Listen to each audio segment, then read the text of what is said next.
YouTube, what's going on? Coach Show, your Lululemon ambassador. Shout out to everyone that's been locked in with the channel. We're in fall training. Indoor season is almost upon us, about, 8 weeks. And as the competitions get closer, everyone wants to be good at the short sprints. And if you're watching this and you're probably a short sprinter or need some speed development.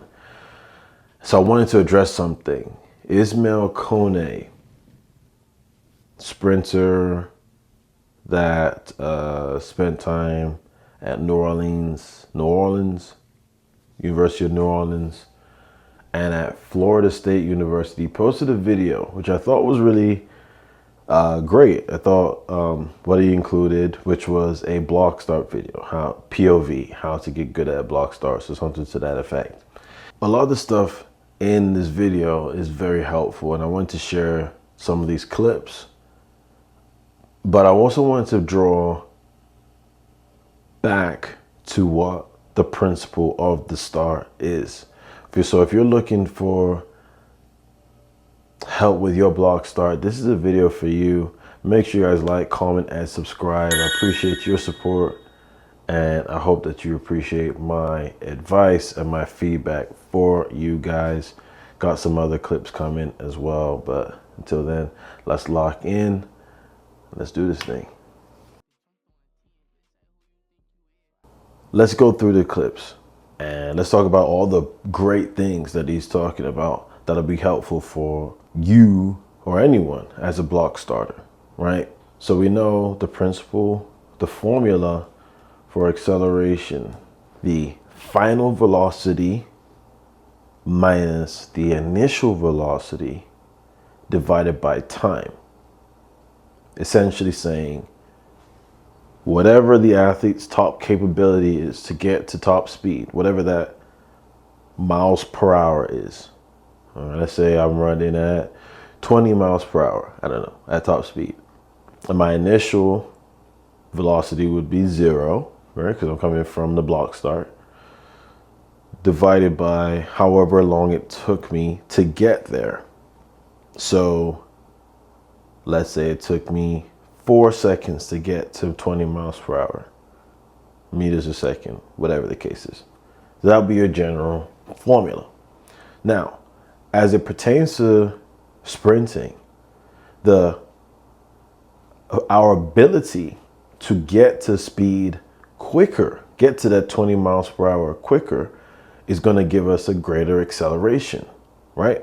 If I can get to 20 meters a second or 20 miles per hour in 3 seconds, I will become a better accelerator, right? We're trying to get to top speed quickly. That's what makes us good starters, good accelerators. Ismael in this video starts it with him in the ACC final. I'm looking at some of the uniforms. See, I think that's Taylor Banks, who ended up transferring to USC. Yeah, Taylor Banks. And Ismael is out there. He's moving. He's cooking. You can see his start is pretty strong. He's a taller guy too, definitely over 6 feet if I had to guess. Beautiful. Okay, what I want to show though, actually, I'm gonna wait. So yeah, we're watching the video. Has a wicked start here, good push in, and he's quick. For a tall guy especially, he gets these feet moving. Next is him in the weight room. Now, the principle of acceleration. I want to change my velocity quickly. I want to get to my max velocity as fast as possible. So I'm coming from a point of static position, like the start, like you're in the blocks. I have 0, my velocity is 0 at that point. And I'm trying to get to my top speed. And what does he have here? He's doing a power clean from the ground. Technique's not the best, but we're not in Olympic lifting. He understands the basic concepts of lifting. If you want to argue with yourselves on how bad or good his technique is, go ahead. That's not what I'm here for.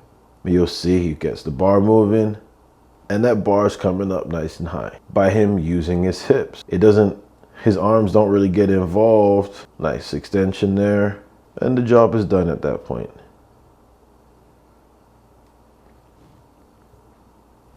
Paracleans. Paracleans are a staple for teaching hip extension. If I want to run fast, I want to be powerful, I need to do paracleans. Okay, I need to get this weight moving from the ground. We got some pin squats or half squats. Okay, some joint specific things, and then resisted runs. This isn't rocket science, guys. Love the work. Got some sleds as well. Pushing. Good. What you'll notice though, and here's some auxiliary stuff, some pull-ups and core. Those are all great. But I want to bring attention back to the race. And this is the point of the video here. If I want to abide by the formula of the acceleration again says it's the final velocity, everyone's final top speed minus the initial velocity divided by the time it takes to achieve it. Paracleans and squats are great if the velocity is there. Paracleans don't make you faster, they make you more powerful, hence the name, right? It's not as easy just to say, I'm gonna paraclean, I'm gonna squat heavy, and I'm gonna get faster. Yeah, being faster might be a byproduct of your power output, but it doesn't help your turnover. It doesn't help you be quick. This is a mistake I've made in the past. Even last season, I'm looking back and I'm like, dang, I was coaching a lot of stride length and pushing. I still want that. I still want the power to take effect, but it's nothing. And guys, I want you to hear me here.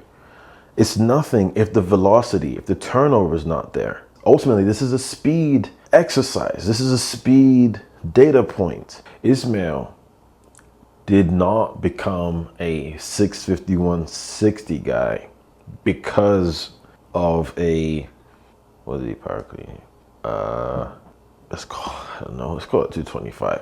Ismael didn't become a 651 guy, a 10 low guy by cleaning 225, right? The strength, for all intents and purposes, this is not a big lift.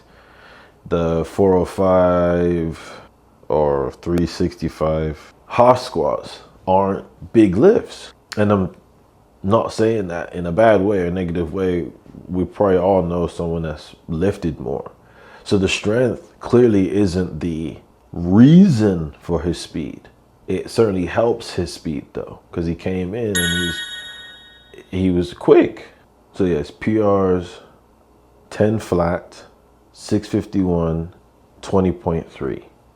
Excellent times. 10 flat is an excellent time. I don't care what people are running in high school. This person, no, 10 flat is still 10 flat. I don't care where you are. 10 flat still gets you into a world final if you do it at the right time and you're in the right heat. 651.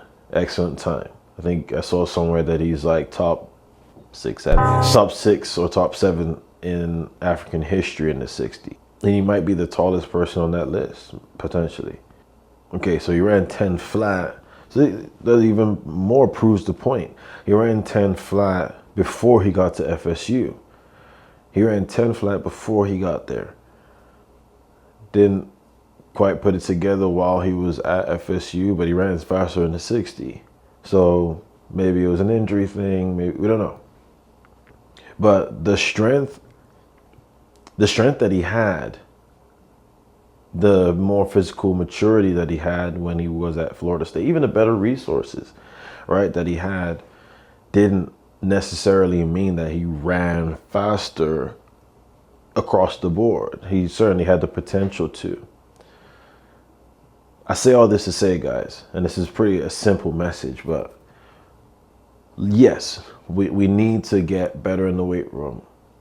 I've invested time and energy into the weight room with our guys and girls. It's important, no matter the age, no matter the stage, none of that. In the same breath, if the stride length is the only focus and we're not focusing on the frequency, we're going to run into issues. We're going to run into issues. The ability to change your velocity can only happen when you're on the ground. That's why the hurdles are not a leaping test. It's a speed test of what you can do to get to the next barrier and off the next barrier while you're on the ground. Same thing with sprinting. More stride length potentially means I'm in the air longer. And if it was about who could take the least amount of steps, we would just be bounding out the blocks. But there has to be a frequency element to it. That is still the focus. The power, the weight room are all excellent things to focus on. Only after you've dominated the frequency side of things.